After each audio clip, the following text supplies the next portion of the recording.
Lakad tayo ngayon guys. Gamit ko tong Samsung medyo ano siya hindi siya maganda yung mabagal yung ang tawag dito 3G ba yun? Kasi yung luma kong cellphone naka-charge. Okay guys, lakad tayo guys naka-idlip ako kanina guys. Kahit mga umidlip ako, nakatulog ako ng 30 minutes habang nanonood ako ng So medyo nahilo pa nga ako nung bumangon ako eh.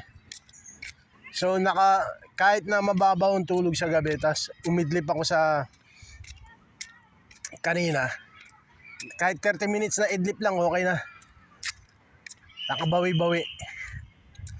Kasi wala namang pasok eh. Ayan guys gamit ko tong cellphone. Luma